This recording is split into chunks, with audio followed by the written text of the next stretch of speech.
देश में राम राज्य की प्रतिष्ठा हो, हिंदू राष्ट्र की प्रतिष्ठा का गौरव हम देख पाएं, इसी पर लोग अभी विवाद किए हुए हैं। यहाँ पतंजलि में जो यह शताधिक सन्यासी बनाने का जो अनुष्ठान है और इन विद्वान तपस्वी सन्यासियों के साथ 500 से अधिक ब्रह्मचारी यहाँ पर ब्रह्मचर्य की दीक्षा लेकर के अपने सनातन धर्म को विश्व धर्म के रूप में, युग धर्म के रूप में प्रतिष्ठापित करने के लिए यहाँ से दीक्षित हो रहे हैं। यह एक बहुत बड़ी ऐतिहासिक घटना है। एक सनातन धर्म का सन्यासी क्या कर सकता है, वो आपने पिछले दिनों पतंजलि योगपीठ के द्वारा योग, आयुर्वेद, स्वदेशी और सनातन की प्रतिष्ठा का कार्य देखा है।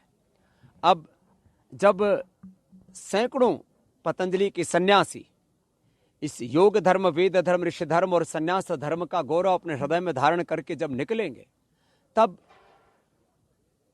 इस देश से नहीं पूरी दुनिया में सनातन धर्म की, ऋषि धर्म की जय जयकार होगी और फिर से पूरी दुनिया इस सनातन धर्म, वेद धर्म, ऋषि धर्म और योग धर्म की शरण में आएगी और उसी से पूरी दुनिया के स्वास्थ्य, सुख, समृद्धि और शांति के, उनकी जीवन में सब प्रकार के सौभाग्य के द्वार खुलेंगे। वो कार्य पतंजलि में यहाँ हो रहा है और प्रतिपदा से यह दीक्षारंभ हुआ है।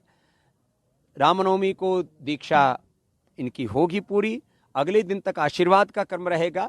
इसमें योगी आदित्यनाथ जी से लेकर के आदरणीय श्री अमित शाह जी से लेकर के और हमारे सरसंघ चालक श्रद्धेय मोहन भागवत जी दीक्षा के दिन यहाँ उपस्थित रहेंगे।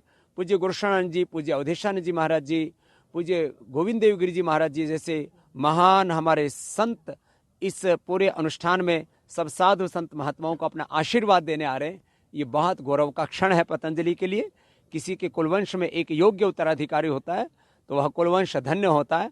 आज पतंजलि अपने ऋषियों के वंशधरों को तैयार करते हुए इस रूप में गौरवान्वित अनुभव कर रहा है कि यहाँ सैकड़ों ऋषियों के वंशधर प्रतिनिधि, उनके सच्चे उत्तराधिकारी तैयार हो रहे हैं, जो आगे चल करके इस सनातन धर्म की पताका, सनातन धर्म का झंडा पूरी दुनिया में गाड़ेंगे। इसके लिए एक पूरा आपने नगर बसाया है, ये क्या है, किस तरह की सुविधाएं?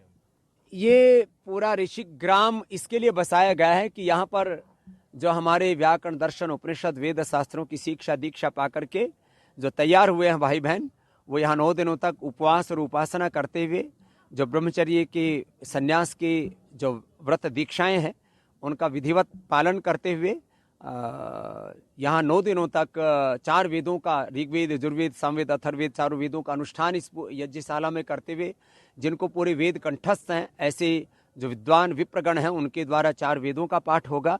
और सबसे बड़ी बात यह है कि इस ऋषिक ग्राम में कोई जाति का, कोई वर्ग का, समुदाय का, प्रांत का आग्रह नहीं है। जो लोग भारतीय संस्कृति पर दोष मढ़ते थे कि स्त्री और शूद्रों को वेद पढ़ने का और सन्यास का अधिकार नहीं है, तो पतंजलि में आकर के देख ले सच्चा सनातन धर्म और सच्चा सन्यास धर्म कैसा होता है, जिसमें स्त्रियां भी सन्यास की दीक्षा ले रही हैं और वेद पढ़ करके उस दीक्षा को ले रही है। तो स्त्रियों से लेकर के जिनको शूद्र कुल कहा जाता है, ऐसे शोषित, वंचित, पिछड़े, दलित, शोषित, वंचित, वाल्मीकि, आदिवासी सब समाज के लोग, उन्होंने अपने आप को इस तप में ढाला है। 5-5, 10-10 वर्षों से उन्होंने वेद दीक्षा ली है और उसके बाद वो सन्यास दीक्षा में दीक्षित हो रहे हैं। कितनी स्त्रियां हैं जो सन्यास लेने जा रही हैं? इस समय लगभग 40 तो बेटियां हैं, लगभग 60 भाई हैं जो सन्यास की दीक्षा ले रहे हैं और वो अत्यंत प्रबुद्ध है।